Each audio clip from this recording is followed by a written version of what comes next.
Welcome to the Startup of the Year podcast, where each episode we showcase exciting new companies from around the world. This podcast is produced by Established, creators of the Startup of the Year program. Established is focused on helping organizations with their innovation, startup, and communication strategies.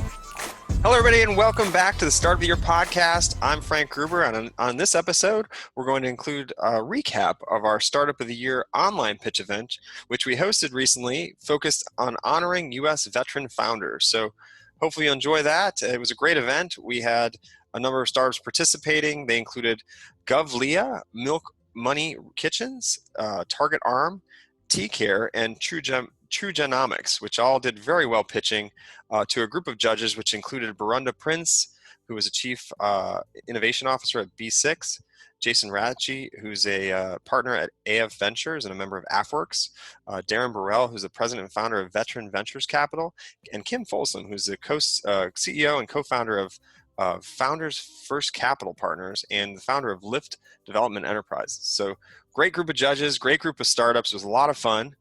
Before we jump in, though, I wanted to introduce a new segment or a new set of segments here on the podcast where we're actually going to be having some of our established team members who are, the powers behind the Startup of the Year program join us every week and share some of their insights, some of the things they're seeing out in the field, some tips and tricks, and some of their expertise for all of our listeners. So first, I want to kick it off by introducing our VP of Engagement at Established, Rich Malloy. He's also part of the Established Ventures team.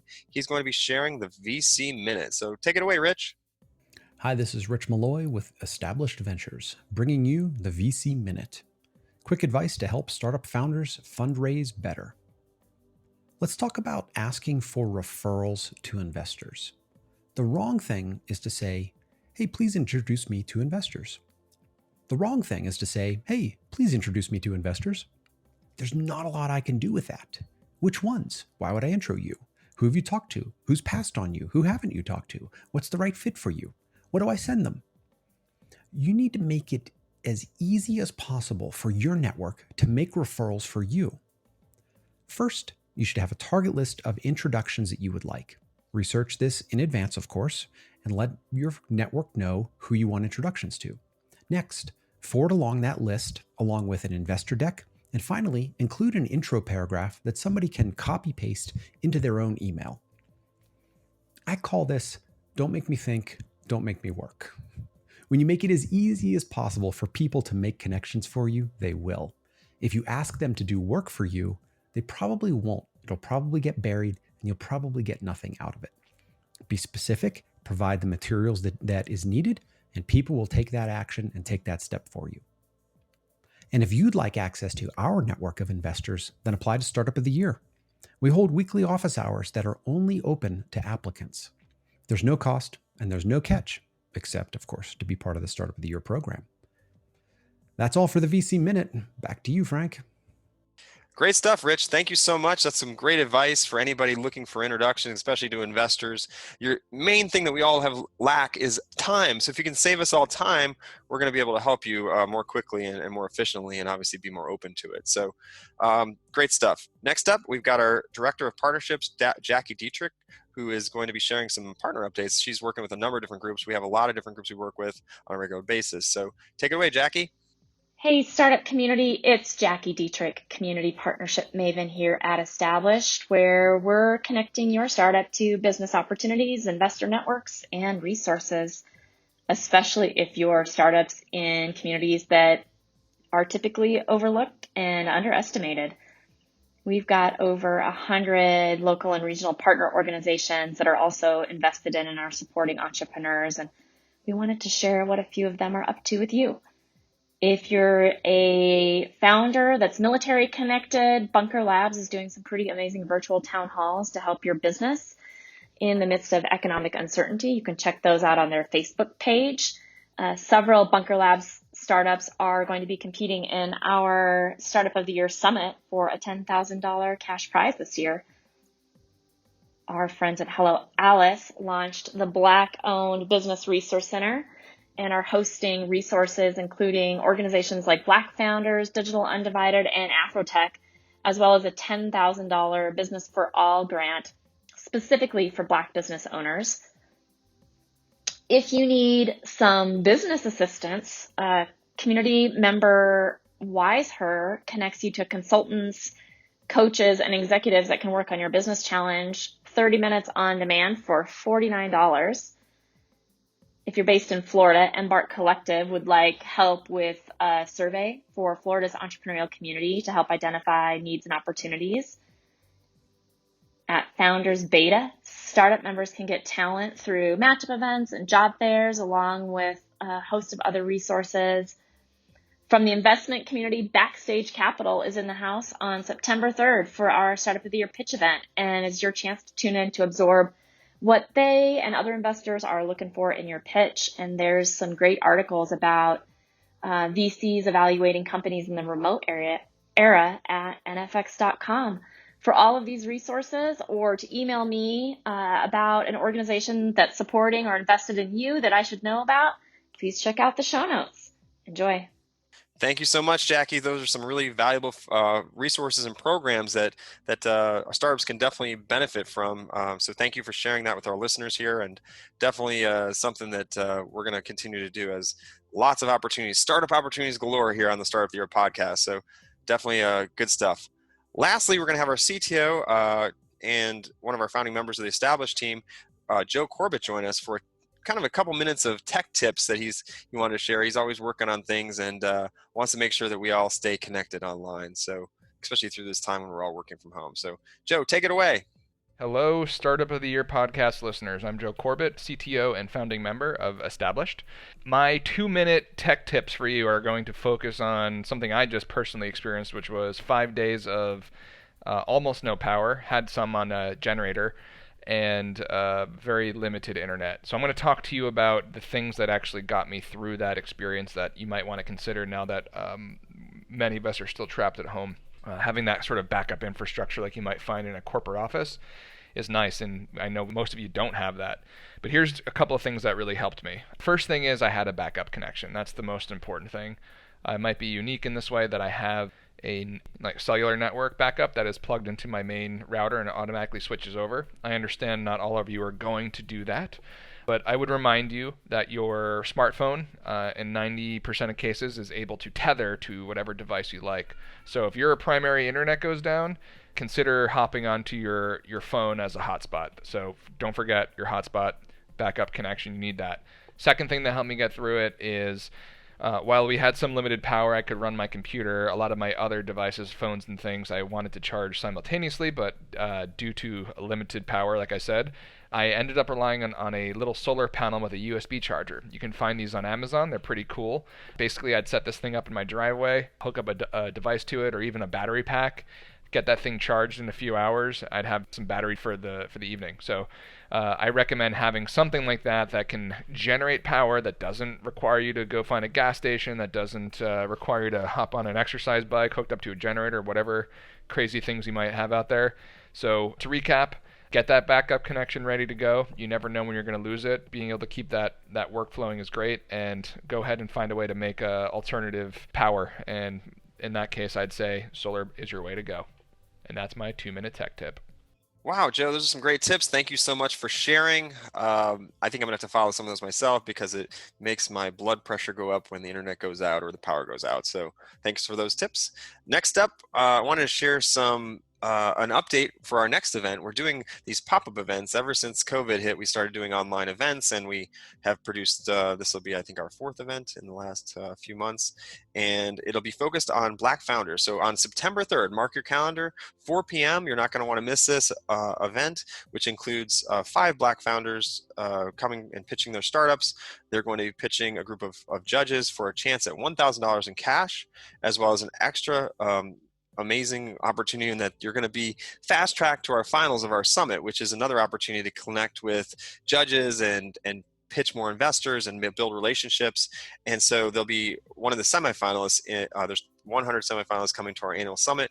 They'll be fast tracked to be one of those semifinalists. That semifinalist spot will actually happen on November 9th and 10th at our annual summit. So our 8th annual Startup of the Year Summit is happening November 9th and 10th. So mark a calendar for that too. But it's a great opportunity for any startup to participate and get a chance to be involved in this program, Startup of the Year program, and get a chance to be in front of more potential folks that might be interested in their company, as well as building relationships along the way. I think last year we had over 500 meetings in a day. A lot of startups get a lot of different one-on-one meetings with different investors and folks that might help them. So really great opportunity. So register for those events online. You can register by clicking the links in the show notes. I'll be sharing that as well. Okay, now back to the program. Now we got that out of the way, but we're basically going to have a program here showcasing our previous event. We previously recorded this event as a Startup of the Year online pitch event, which we hosted in honor of U.S. veteran founders. So kind of similar to the one that we're going to be producing here in a few weeks or a month or so with Black founders. This one was focused on .US or U.S. veteran founders and was sponsored by .US. We've got a whole program this year, which is very exciting, focused on U.S. veterans. It's the .US Startup of the Year program. We're actually going to be giving away $10,000 in as a cash prize at our summit to a veteran-led company. So this particular pop-up event fast-tracked a company to that event, to the finals as well, or semifinals, as well as showcase the fact that this is an opportunity. So I hope you enjoyed the recording here. It was a great event, a lot of great companies. So let's listen in. Hello and welcome. I'm Frank Gruber. And I'm Jen Consalvo, and we're the co-CEOs of Established. Thanks for joining us today. We're really glad you're here. Right? All right, let's get going. I know, it's exciting. Our first startup is coming out of Fort Lauderdale, Florida, and the name of their company is Govlia. So let's hear it for Govlia for the first pitch. State and local government agencies spend more than $1.7 trillion annually. And some of these funds are actually set aside for women-owned, minority-owned, and veteran-owned companies. But without a certification, businesses are missing out on millions of dollars. So why aren't businesses participating? Because the current processes are archaic, outdated, and it requires the use of multiple platforms or paper-intensive processes in 2020. Hi, my name is Shakia Kegler. I'm a Navy veteran who has purchased supplies, a business owner who has sold supplies, and the founder and CEO of Govlia. Govlia is a business-to-government marketplace that simplifies public procurement and supplier diversity. Our solution allows government agencies to streamline and digitize processes while businesses benefit from creating one profile, one time to get registered, certified, and bid on opportunities with multiple government agencies and prime contractors. Our team of 4 has experience working in local government, creating complex technology solutions, and conducting disparity studies with multiple state and local government agencies. The GovTech industry is a $99.8 billion industry supported by both government agencies and small businesses. Our business model is a freemium model that upgrades to premium subscription packages monthly. And we also sometimes get contracts with government agencies. Since starting Govlia, we've experienced significant traction. We work with more than 250 small businesses, prime contractors, and government agencies, and we were recently selected as a 2020 Camelback Fellow. Because at Govlia, we understand that small business ownership is at the heart of economic growth and development in America. But not only does it simplify processes, it increases economic opportunities for women-owned, minority-owned, and veteran-owned companies in the communities we represent. Thank you. First is always hard to go. It's hard to go first, but she did a great job. And let's get the judges in here. We're going to welcome Shakia. She's the founder that we just saw, and she's going to get some questions and Q&A from the judges. So judges, please raise your physical hands on camera, and we can call on you. And don't forget to unmute yourself, or if you're muted right now, so you can talk. Okay, so let's just go. I'll go left to right now on my screen. So Kim, do you want to go first? Certainly. Congratulations on the success of your business. Such an impressive traction that you have accomplished. So you mentioned that you were an entrepreneur before, as well as a seller of products to government contracts. Of the companies that you've worked with, how many have you helped them with being able to procure contracts, and also what is the actual contract value of those contracts that you've helped award? Okay. So for the previous businesses, or for For my previous business or any of the businesses? Your Govlia. Okay.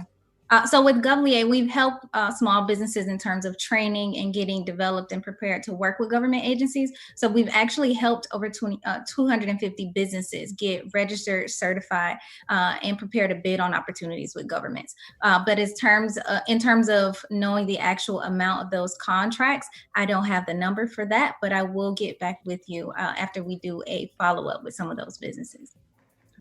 Next up from New York, we have Milk Money Kitchens. Let's watch their pitch.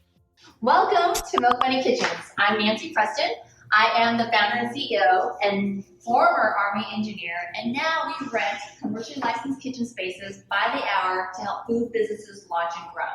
These are semi-private kitchens. They're perfect for pop-ups, and in the rest of our 4,400 square foot facility in the East Village of New York City is where caterers, food truck owners, wedding cake makers, and even packaged food brands can launch and grow and scale their operations. So imagine a donut shop. That first donut will cost $400,000 to go to market, but here, that first donut will cost you $42 an hour. And who doesn't have $42 an hour to start a food business? We are going to be instrumental in changing the way the food industry runs and in the recovery of our food businesses after our national emergency. Remember, too, that we are a social entrepreneurship. We give free hours and free services to launch and grow businesses from our lower income and veteran population. Now I'd like to show you how we make money. So not only with kitchen rentals, with a stream of different revenue streams and consulting and contracting, actually being our top performers during COVID because we've been rehabbing and restructuring businesses to survive during this time. Not only money do we create value. 85% of New York City food startups fail in under 5 years, and 60% of those failures happen in the first year of the launch. So how do we measure the value that we're creating? And it's through the revenue and the success of our food businesses. If you notice that 92% of our businesses are minority, female, Black, and veteran owned.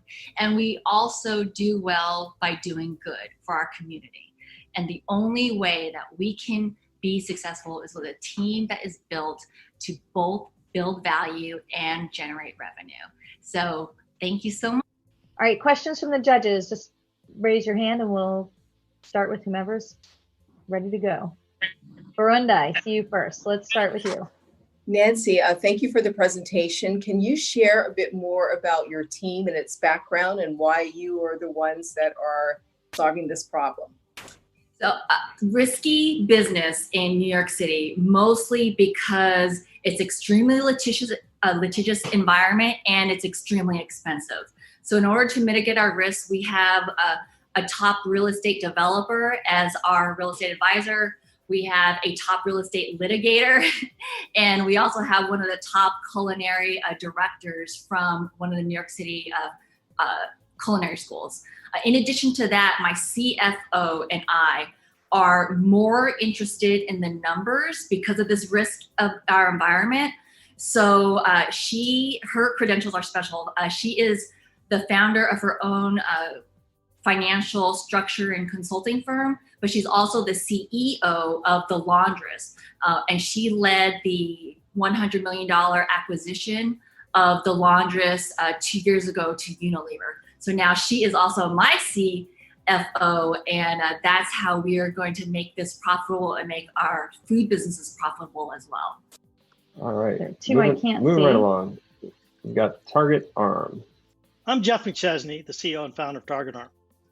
Imagine a world where you could get a package delivered to your home within 10 minutes of ordering it, and not the normal 2 days. Or that the military didn't have to stop to set up to launch and recover a drone and possibly get shot in the process.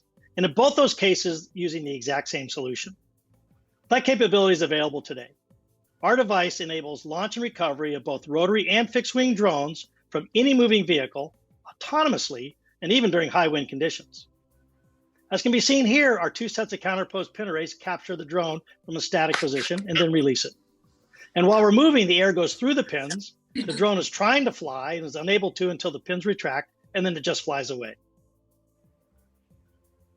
The same occurs for recovery. The drone ends up just continuing to fly, the pins captured out of the air, and here we are showing 65 miles per hour. We're dual use capable for both commercial and military, from package delivery to armored personnel carriers to offshore oil and gas and the offshore wind farms as our initial targets. We have a $22 billion total addressable market just in the United States, with $5 billion for the military and $17 billion for package delivery, both using a direct sales model. There's no other competing technology when you take a look at the axis about operating at speed, or the other axis operating with multiple drones for both rotary and fixed wing. Virtually all the funding today is occurring down in the bottom left-hand quadrant, and Targeton owns the top right. Our strategic timeline follows where we can operate today, starting off with the military, then leading into the offshore arena, and then into package delivery over the next 5 years. Our development follows exactly the same timeline, with our minimally viable product due August of 2020.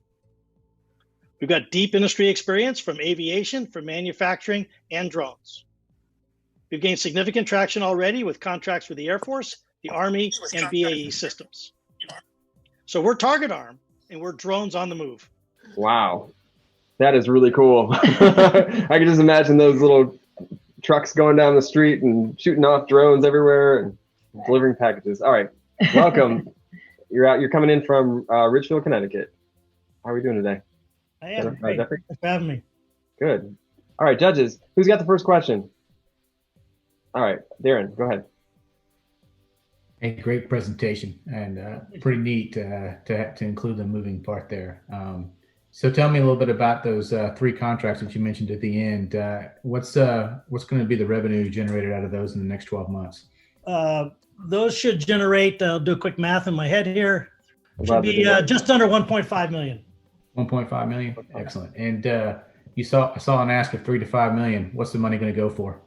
Predominantly, the use on that will be for sales and marketing. I'm trying to expand up, as you saw on my timeline there, leading from the military into oil and gas and offshore wind farms, and then into package delivery. So sales and marketing will be the predominant use. And obviously, as we continue to expand with sales, we'll be putting some money into the expansion of sales. But that's predominantly being run by the revenue that's coming in today.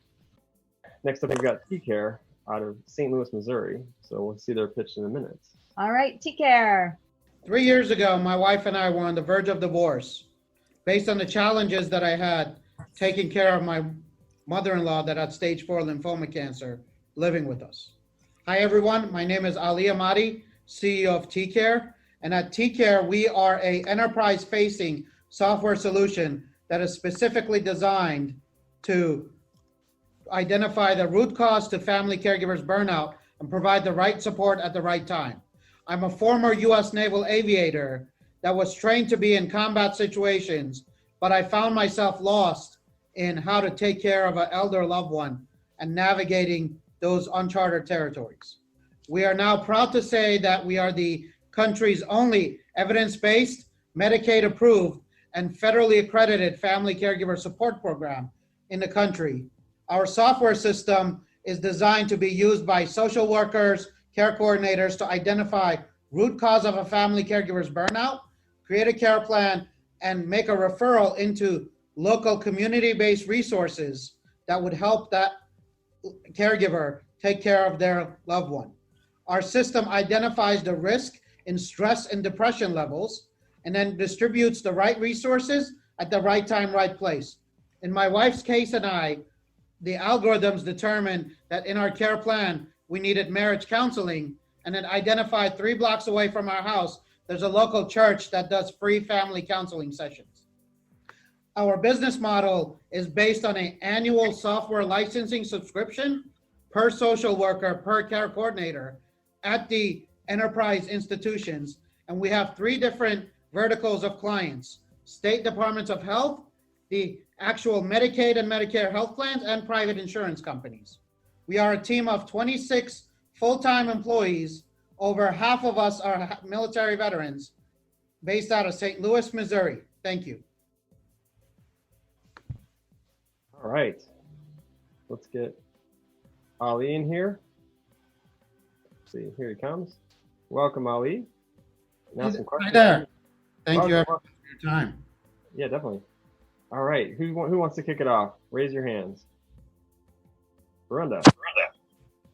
Go for it. Ali, thank you so much. This is both very timely, what's going on, and with COVID-19, and certainly very necessary. You mentioned that part of what you do is you help identify local community-based resources. How do you go about identifying them for inclusion or vetting them? Is that part of what you offer, or is that already from a curated list? How does that work? Very good question. That is part of the proprietary 7-step system. One of those systems is those community-based database of resources that we've now created across the 55,000 zip codes across the country, and U.S. territories, anywhere Medicaid touches. Our process is a myriad of scrapers, crawlers, spiders, and then we have human Turks on the back end that use the different methods of robocalling and human augmented calls to actually call and vet and understand payment processes. And then we actually have a refresher every 30 days that actually refreshes those community-based resources. Additionally, we have a built-in crowdsourcing model that these boots on the ground field social workers are actually feeding the system as well.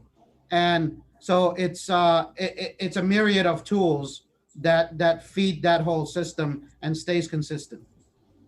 Yeah, can I just do one other follow-up question? And so do you have to be concerned with HIPAA compliance at all, or are you outside of that system? No, absolutely. So we are deployed on Microsoft Azure. We are a SOC 2 Type 2 and high trust compliant system. We have clients like United Healthcare, Anthem, Cigna, Washington State's Department of Health, Alaska Department of Health. We would not have been approved as a approved supplier if our high trust and InfoSec team was not up to par. Okay. Excellent. All right. So last but not least, and if you're not already impressed by all of today's presenters, or by my fun facts, or by Frank's fun facts, then be prepared for startup number 5, TruGenomix from Rockville, Maryland. Let's roll their pitch. My name is Charles Kaplan, CEO of TruGenomix, the precision behavioral health company, and we've developed a genomic biomarker test and bioinformatics platform to help individuals who are at high risk for post-traumatic stress and other mental health conditions. Every day, 21 veterans commit suicide in our country. That's almost 1 every hour, largely because they go undiagnosed for mental health conditions. Our current system uses subjective methods, self-reporting surveys as gold standards. Imagine if you had cancer or COVID and you were asked to fill out a survey. That would be unacceptable. But now we have the power of genomics, where we can identify the susceptibility for conditions as PTSD much earlier. Our test works by collecting a blood sample, sequencing the DNA, and feeding that genomic information into our bioinformatics platform and generating a report for the clinician to help with early intervention. Let me be clear, PTSD is not a veteran issue. It's a global public health issue. And we're currently working with the Army on a PTSD study. And we've also signed an agreement to pilot our test in the VA healthcare system. We've also partnered with Sanford Health, who has opened up their $150 million precision medicine lab to our company and has also led our seed round investment. We're getting this interest from such organizations because our company is at the forefront of genomics and behavioral health, and we're at its intersection. This is a $64 billion total addressable market. Our team is designed to bring this to the market. We have extensive experience within military medicine and health research. I served as Chief of Staff of the Defense and Veterans Brain Injury Center. My Chief Medical Officer is a 30-year Army physician, and my Chief Scientific Officer and co-founder, Dr. Cunningham, is a molecular biologist and spent 10 years at the VA studying this issue. I thank you for your time. Welcome, Charles. Great pitch. Fantastic. So who would like to start with the first question? Derren, go ahead. Hey, great pitch. Just a quick question. What's your ask, and do you have any traction as far as sales? Yeah, absolutely. So one of the things I didn't mention is our seed round is actually still open. We just raised, fortunately, right before COVID, we were able to raise a little bit of seed funding from Sanford Health and Viking Global. We did a pause on that round, but we're opening it back up now. It seems like investors are starting to be more open right now. In terms of traction, I did mention that we have an agreement that we inked with the VA, and we're looking actually for PIs right now within the VA healthcare system to do a multi-site pilot of our test. So we're very, very excited about that. And we're also partnered recently with the University of Maryland to also do some additional research to include the VA Healthcare Center in Baltimore. Thank you, judges. You did a great job. Thanks for all those great questions. Thank you for hanging in here with us. And also wanted to get you guys a chance to maybe share some final thoughts or advice for any of these startups or anyone that's out there that's watching that's starting up. So I guess we can kind of do a around the horn, if you will, on the baseball term, if you're not familiar. We're going to go around the horn. We're going to go, let's see, which way should we go? We should probably go first. So let's do Jason first. All I want to say is incredible job. I mean, I echo Frank and Jen on just, I'm floored by our veterans, and I shouldn't be because I get to hang out with them all the time, but I continue to be really excited every time I get the opportunity to speak with somebody who's worn a uniform and now as an entrepreneur growing a new business. So incredible job. I guess the only bit of advice I would have is, as you continue, for all of you who are in the kind of dual use working government sales and private commercial sales, is consider both revenue models as close together as you possibly can. We found, having kind of very two fundamental different sales approaches just creates a lot of burden on companies as small and young as yours. So, keep it up. And if you have to pick one and then get to the other later, but incredible job, and looking forward to learning and seeing your continued success in the future. Great. Thank you, Jason. Let's go over to, and I don't actually have the same look that everyone else does. So Burunda, you want to go next? Sure. Thank you again to all of you, amazing founders. For me, it reinforces that human ingenuity continues to be the best technology that we have. And all of your ideas as well as your grittiness comes through. The one thing I would suggest for everyone is just, focus, learn, take those learnings and reiterate in terms of experimentation and grow and make it happen. You clearly know how to lead. You clearly have had rich and deep experiences, and you clearly have the passion to make this happen. So kudos to all of you, and thank you again. Great, thank you. All right, let's go to Jennifer. Jennifer, next. Sure. Two pieces of advice. Build yourself a network of peer entrepreneurs that you can have, a Zoom call with on a monthly basis, a safe place where you can tell them all of your problems and all your successes and help each other. That's so valuable. And second one is pitch everyone. You never know when the world opens back up, who's standing in front of you at Starbucks or behind you or at the grocery store or at your childcare pickup. Just share your story with everybody, get the practice in, and make it better. Great. Thank you, Jennifer.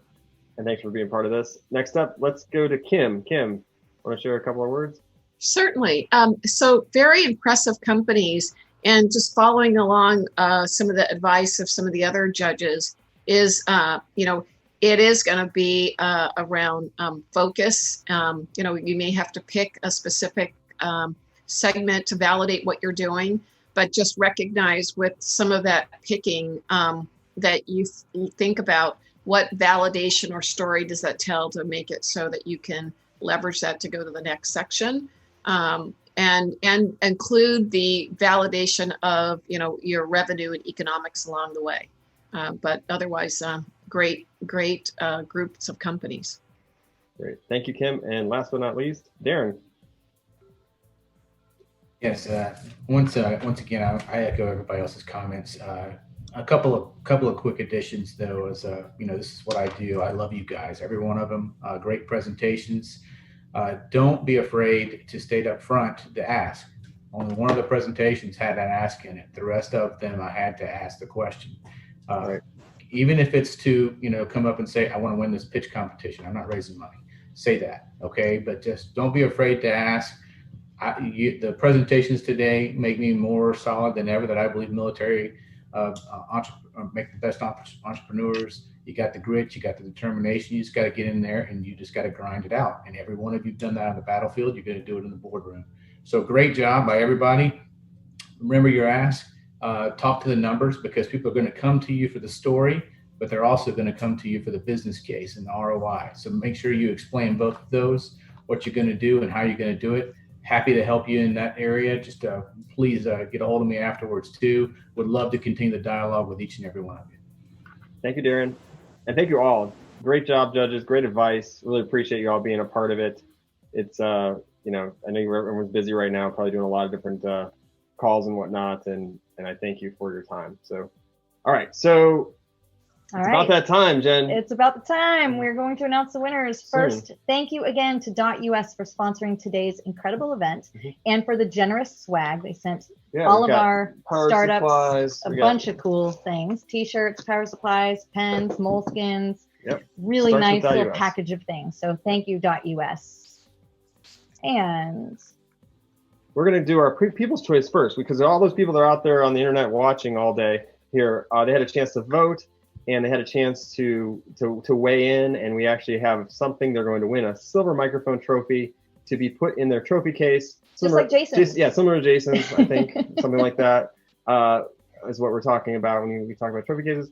And the winner of this actual event's People's Choice Award is TCare. So congratulations. Congratulations, TCare. Come on up. Come on up. Ali, do we have you here? I see the audience is really delayed. Got a delayed TV audience today. Nice job. Nice work, Ali. I want to appreciate and thank everybody. We have a very valuable network that we've built, and TCare would not be here without the support of the military. I want to say thank you to Patriot Boot Camp, the military veteran program of Techstars that I'm both alumni and a mentor there. They've been instrumental in getting our pre-seed round.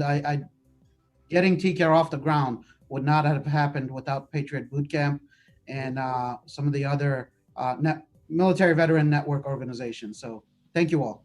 That's great. Fantastic to hear. Thank you for being here. We're going to quickly do a quick photo because everyone, he's gone. We forgot to grab our photo. We'll do it after. Thank you so much. We don't want to pop him back in here. He's teleporting back and forth. I don't know what that can do to your body. I don't know if that's good for you or not. All right. So are we ready? Yes. The winner of today's Startup of the Year virtual pitch competition, who will receive a gold microphone trophy and automatically advance to the Startup of the Year Summit Fall is TruGenomix. All right. All right, Charles, let's bring him up. Congratulations. That's awesome.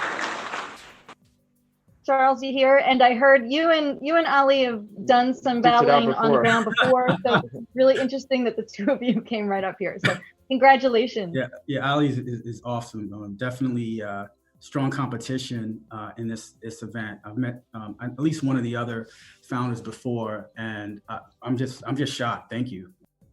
All right, that was a great event. Thank you again to all the judges, and big congratulations to TruGenomix, and what a great job pitching. Also, a great job to our People's Choice, which was TCare.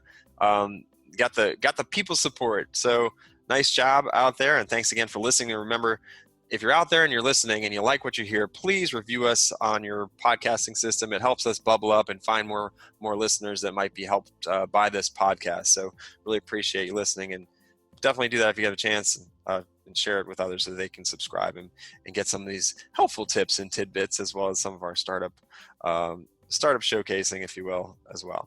So if you have a startup idea out there and you want to get it started right away, don't forget that today, not tomorrow, but today is the best day for you to start up, because ultimately you don't know what's going to happen tomorrow, and it is 2020, so who knows? It's been a wild year. So with that, I'm Frank Gruber signing off. Stay well, everybody, and be safe out there, and thanks again for listening.